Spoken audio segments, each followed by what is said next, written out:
Triton Tailgate Show. Once again, we got a great guest for you today. Hank Ambrose is going to be sitting on the back tailgate of this really cool truck with Coach Twait, Coach Kevin Twait, Athletic Director for Iowa Central Community College.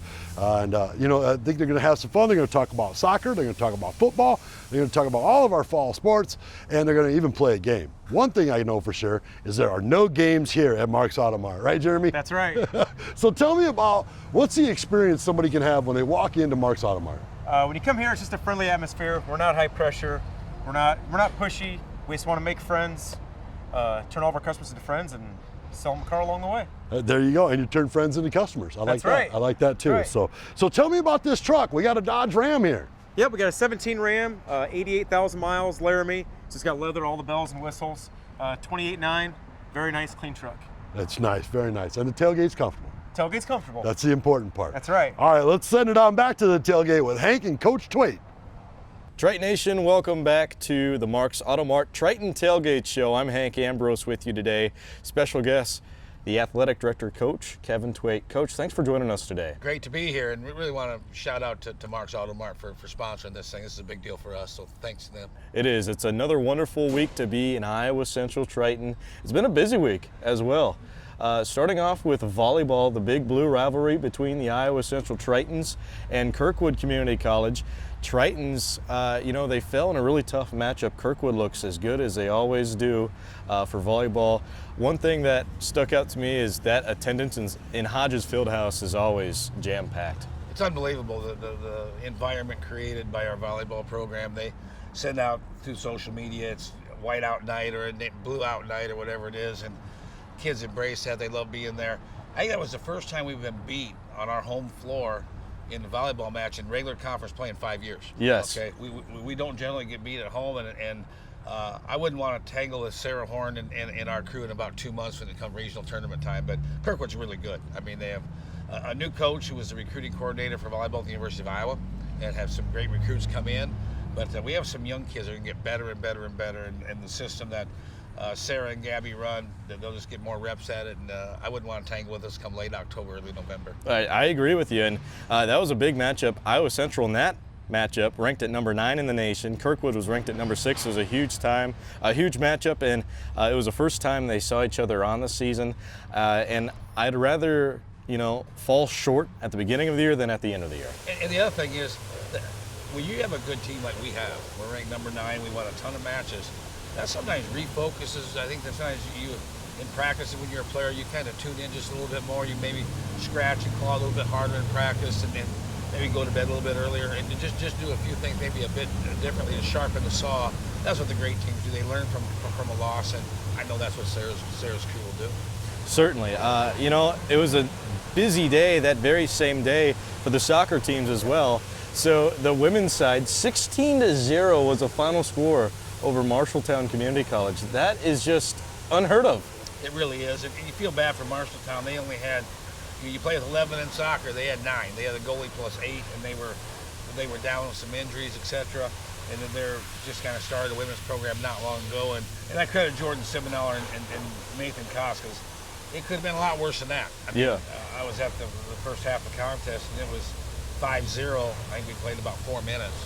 And so Jordan did a wonderful job of getting everybody in, and then second half, we didn't force the issue. We kick it around on the back end of the field before we would attack, and just try to do everything we could not to get it too out of hand. Yet the other thing is, there's a lot of kids that don't get to play very often in the varsity game. It's their turn to shine, so it's a fine line there, because you can't tell somebody not to score either. So great job. Then our men, what a battle, 1-to-1. Marshalltown has historically a very fine program. We're strong in men's soccer as well. Pablo and Brett do a great job there. And then for us to tie 1-1, and they don't play overtimes anymore or have the shootouts like they used to. So now in regular season, a tie is a tie. It was a 1-1 tie, and 2 really good teams were playing in that men's game. One more thing to add on for soccer is I love the system that Coach Jordan has went through. Started out with the men's as an assistant coach under Coach Pablo for a long while. Now this is his second year as he head women's soccer coach. Yep. Talk about Coach Jordan and his role as an Iowa Central Triton. Really developed, as a player here for us, and then now as a coach here for us. And when you transition from that assistant role, you move over 18 inches, and there's a whole new set of problems when you do that. 'Cause when you're the assistant coach, you put out a few fires here and there. When you're a head coach, there's a lot more coming at you every day. Yeah. And he's just done a really masterful job with that, and very bright future ahead of Jordan Sibenall, our head women's soccer coach. And we're really proud of what he's done. And we were ranked, I think, 14th about a week and a half or so ago, and then stubbed our toe at Iowa Lakes. I think it was 1-0 or something, but we'll be in the top 20 here pretty soon. Certainly. By the time this video airs, we're going to be in the pregame show for the game this Saturday for football. It's going to be another great matchup. Iowa Central Tritons taking on Hutchinson. Let's start out in the week prior versus Garden City Community College, a historic community college. One thing to note in that matchup, besides the Triton win, of course, is how many penalties that Garden City committed, but weren't very disciplined on the sideline. Do you expect that to play a factor in the matchup against Hutchinson because the tempo was just so all over the place? Hutchinson's a way, way different team than Garden City. Yeah. Now, they might not be as talented as Garden City, but they're a better team. There's a big difference there. Kirk Ferentz has a saying that he uses, it's right in his office, and it says, "My job is not to assemble the most talent, it's to assemble the best team." There's a fine line there, okay? Yeah. And so Garden City had probably 35 to 38 Division I bounce back kids, and tremendous athletes, tremendous players. Not a lot of team, not a lot of, I don't think, loyalty or buy-in. A lot of individuals, and that was it. That was shown, and not a lot of discipline. Where Hutchinson is a team and a tremendously disciplined group, and they played for the national title a year ago. Iowa Western beat them for the national championship a year ago. They returned a lot of fine players from that team. But you know what? We got them in the backyard. We got them at Dodger Stadium, and I wouldn't bet against us at Dodger Stadium. It'd be a great matchup. Two Billy Goats on a bridge. I love that expression. I remember the first time you shared that with me. Hutchinson last year got the best of the Tritons, 31-28 in a double overtime classic. Yep. It was just the second game that starting quarterback this year, Justin Silverstein, got a start for the Iowa Central Tritons. Actually, it was the very first game he got a start on the road for the Iowa Central Tritons in that double overtime thriller. He's another guy that I'd love to ask you about. Brought him in as a baseball, baseball is how he got his start for college athletics. Then he came just as a student, then walked on. I mean, he's a story that I can't say I've seen a lot of so far go through the system like that. He's a special kid, isn't he? He really is. He's a dynamic athlete. He's a really good person. He came from the University of Cincinnati. He was playing baseball there, and then something happens. He ends up at our place and walks onto the football team, and now he's lighting it up. I mean, he's a guy that you don't have to do everything just perfectly for, because he can make a play. He can make a guy miss and adjust and throw on the run and move the pocket and scramble on 3rd and 12 and get you 13, 14 yards and make a couple guys miss. And he's a tough guy too. He's not afraid to lower his shoulder if he needs to. But and I really thought in the first half he was just a little bit off. He missed a couple passes that normally I wouldn't see him missing. But boy, second half was he lights out second half. And what a testament to our team. We're down 20-7 early in the third quarter. It's a warm day, and man, things go a lot of different directions. And we end up outscoring them 23-0 from early in the third quarter on and winning 30-20. What a testament to Coach Montalto, the culture he's built. And hey, don't worry about what happens early in the game. It's a 3-hour deal. It's a full quarter thing, and our kids really buy in and finish the game. Did a great job. And I'd also like to add there is it was really windy all throughout the contest. And I think that played a factor in the passing game. As the game went along in the second half, the Tritons played much, much better. Yep. As a former head football coach, would you rather your team go out and perform better in the second half or the first half heading into the following week? Well, second half, because that way you've got that momentum and you build upon that great half that we just played to win that big game. Because then they were number 5, we were number 9, and we beat them at our place, and you can build on that. And now this week, they're number 1, we're number 5, and so we can build on that momentum from last week, and I think the Titans will. You talked about the foundation that Coach Montalto has built from the Iowa Central Tritons since he's taken over as a head coach since your departure. He came from Upper Iowa University in the very beginning as a player, and he played wide receiver. And I'd love to ask you about what are some of the in your opinion, the best positional groups turned coaches, since he was a star wide receiver for the Peacocks up at Upper Iowa University? Well, you know, when you have the background that Coach Montalto has, and keep in mind, he's in their Hall of Fame because of how he played receiver. Unbelievable college athlete. Great baseball player too, by the way. And then Coach at Upper Iowa, he coached their receivers for a while and your quarterbacks for a while. So he's got that mindset, a great offensive mind of spreading the field and getting matchups he wants against linebackers and safeties with our slot receivers in motion to an empty set with our one back, get him on a linebacker. And you can just see it if you're a coach saying, Coach won that matchup. You know, it was our guy against their guy, and our guy's better than that guy.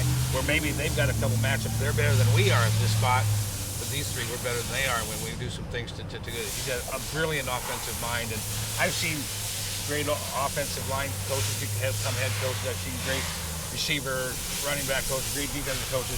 What he does, he has complete buy-in with our football team right now. There's nobody wavering and wondering what they're supposed to do or what their role is. They buy in, and that's hard to find in this day and age. He's created an unbelievable culture at Iowa Central for our football program. And by the way, new field getting set up over at Triton campus. We got to talk about that now. Iowa Central has been practicing over at Dodger Stadium. Could you tell us about the build that the Tritons have had at Triton campus on the new turf field? Sure can. We used to have 2 grass practice fields, and they sat about 6 feet below everything else. And so if it rained, we'd basically flood out, and we'd be in a mud pile for about 3 or 4 days. We'd muddy through it somehow, literally. Yeah. But at the end of the day, Dr. Ulrich had the vision, hey, let's create something really special on our campus to enhance our athletic programs, not just football. And so we built up this facility about 6-8 feet, did a lot of groundwork. We have a beautiful field turf practice facility coming in, and we're actually doing the walk around this coming Tuesday, and I expect us to be practicing football there Tuesday afternoon. Awesome. Okay? And it's going to serve men and women's soccer. It's going to serve football. It's going to serve rugby. It's going to serve track and field. Heck, baseball and softball hit grounders on it. It's going to be used. We have Musco lighting on it. We're not going to play football games there. We can't replicate Dodger Stadium. We don't have enough in the cost with locker rooms and concession stands and bleachers and the whole thing out the roof. But in football, you spend 95% of your time in a practice setting, with whether it's spring ball or whether it's preseason or during the season. So we're so jacked up about it. Football's going to practice there. Down the road, one of the soccer programs will practice from 7 to 9 in the morning. Then they'll take later classes during the day. Then the other football will have 3 to 6 time slots. 6 to 8 will be the other soccer. 8 to 10 might be rugby. 8 to 10 might be intramurals under the lights. And so if soccer plays a home game, we will play home soccer games next year. 1 to 3 will be the women, 3 to 5 the men's game. Football will practice 6 to 9 at night. I mean, it's going to get used, and our athletic program is going to benefit so much from it. Wonderful, wonderful. Well, sounds good. I appreciate you joining us so far for the Marks Auto Mart Triton Tailgate Show. I got a game I'd like to play with you, Coach. Yeah. I want to do a throwback photo game. Now, these are all Triton staff members. Okay. 4 of them are coaches. One of them, 3 of them are current coaches. One is a current teacher, former coach, okay. and then another one is another Triton staff member. Love it. Got some throwback photos for you, and they're going to get a little more difficult as we go through. Okay.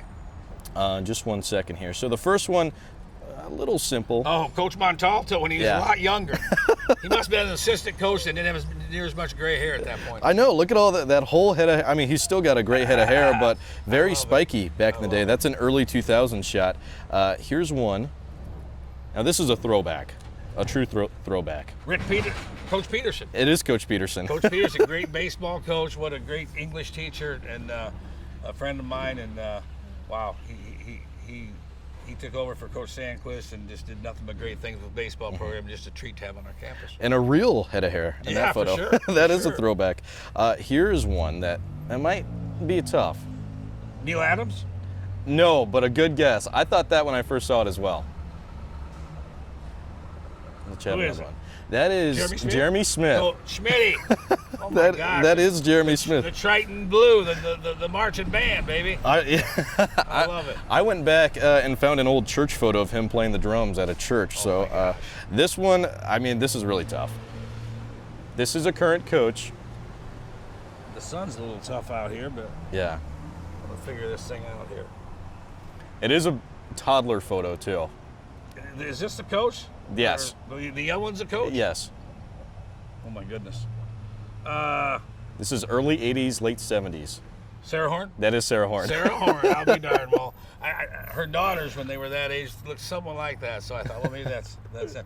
Speaking of Sarah Horn and the daughters, I mean, Eden and Emmy. Eden's, I think, 12 years old. She's about 6'1". I know. And then Emmy, I'm not sure how old she is, and she's going to be about, I mean, they're unbelievable. And Hunter's a great athlete. What a great family. How lucky are we to have Guy Horn, head athletic trainer, and Sarah Horn with the volleyball. Unbelievable. Phenomenal. And a star basketball player for the Fort Dodge Dodgers, Hunter Horn, is to come. I'm excited to see, hopefully, a future Triton. And then this one's going to be really tough. This is from a Halloween party. That is a current coach dressed as a Raphael of the Teenage Mutant Ninja Turtles. Oh my gosh. It's a big guy. Is that Justice Clegg? That is Coach Clegg. Yeah, there you go. I did not think you were going to get Coach Clegg there. Yeah. Great job. Wonderful stuff. Well, that's 100%, Coach. Well, that's what we expect at Iowa Central, right? Always. Awesome. Well, Coach, thanks for joining us for the Mark's Auto Mart Triton Tailgate Show. I appreciate you and your time. Great to be here, and thanks for being the voice of the Tritons, Hank. You do a great job. Oh, I love it. We'll be right back to the broadcast in just a little bit. Right after this, this has been the Mark's Auto Mart Triton Tailgate Show.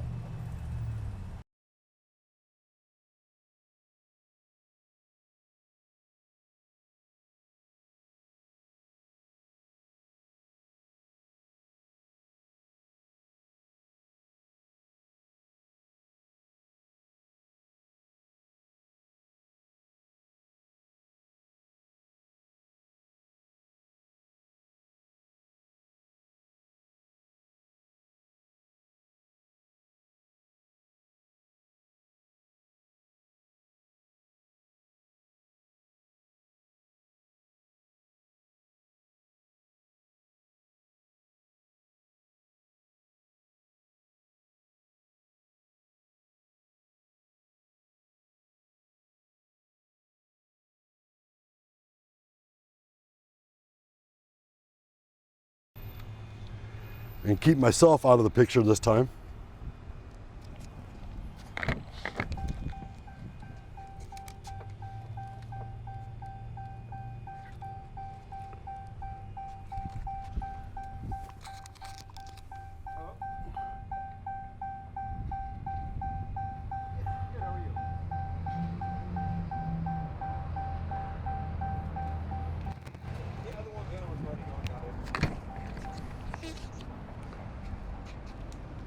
Yep, the other one was perfect. Yep.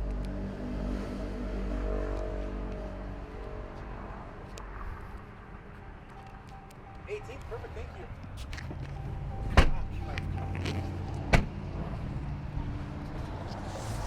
All right. I think we're pretty good.